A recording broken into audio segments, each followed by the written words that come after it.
La forêt gardienne. Elle prit ce nom il y a 6000 ans par les hauts elfes qui colonisèrent ce lieu. Avec le temps, les habitants apprirent à maîtriser les énergies magiques de la forêt et décidèrent communément de s'appeler elfes sylvestres en raison de leur grand respect pour la nature et les animaux. On peut toujours y voir de nombreux bosquets et pierres forestières visant à protéger la forêt contre toute puissance extérieure.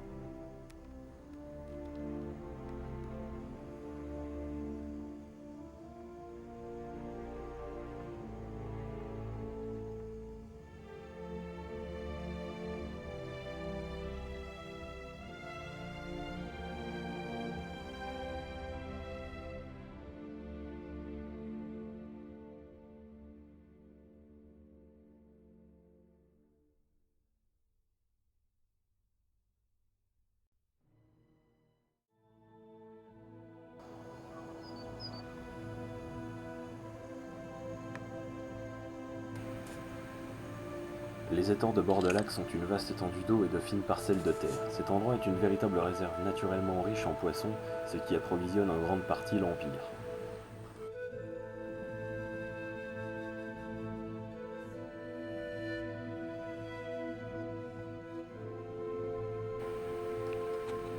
Les collines d'Elmondim s'étendent quelques milles au nord des monts du Milieu, et elles bordent également la frontière avec le royaume de l'Edemnon.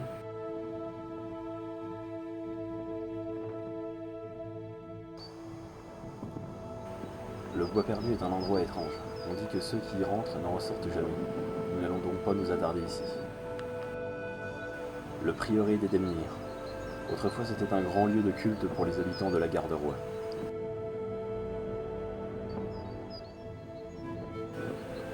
Des pâturages impériaux, comme on en trouve partout sur le territoire, de vastes étendues d'herbe pour le bétail.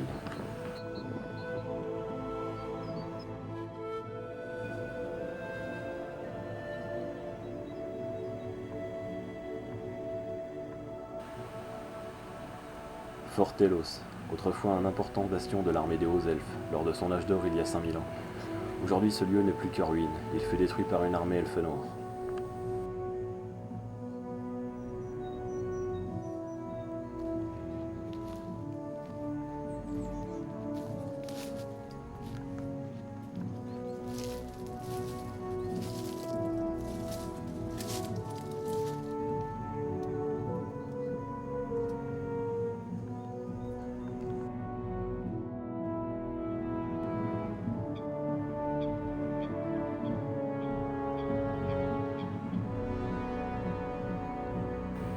Les étangs de l'Aube. Ils portent ce nom car l'eau est particulièrement claire et au matin le soleil se reflète dessus avec intensité.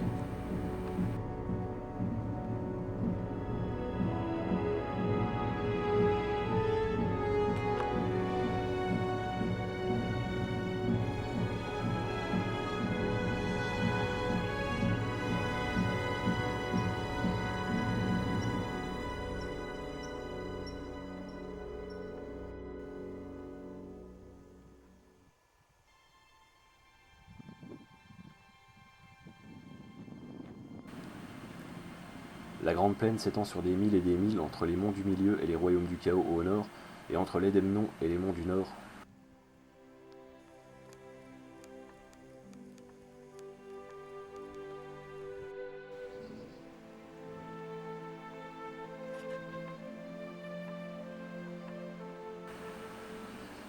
La forêt Vertefeuille se situe au centre de l'Empire. Elle a pour principale caractéristique d'abriter de nombreux hommes arbres.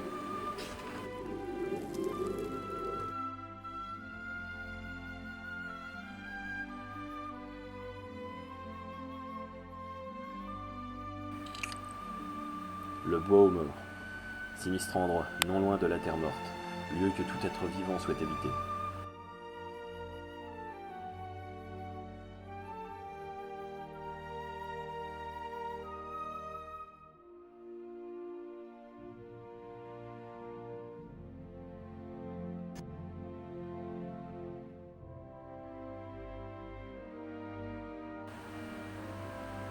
L'île Feria d'Orena a sa source dans la région impériale de Tor Erenville. Elle traverse une plaine au sud, puis les hauts pics et se jette finalement dans l'océan du Sud.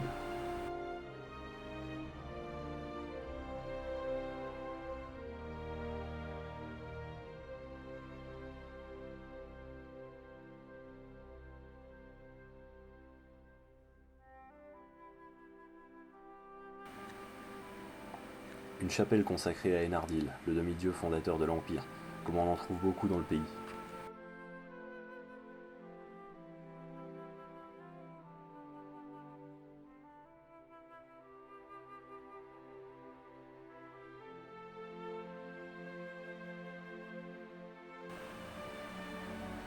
Les collines du vent font partie des plus grandes collines de la vieille terre. Elles portent ce nom en raison des fortes rafales qui y règnent toute l'année.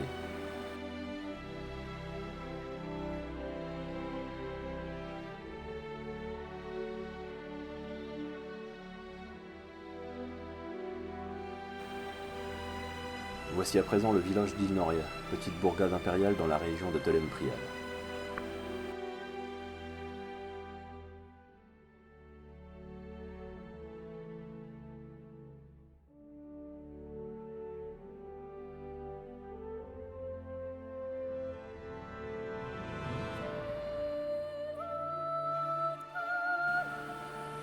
Pour finir, voici les ruines de Fort Caladrim. Autrefois, il était l'un des plus importants forts des Hauts-Elfes. Il fut détruit par une armée du chaos il y a des milliers d'années. Aujourd'hui, il n'en reste plus que des vestiges.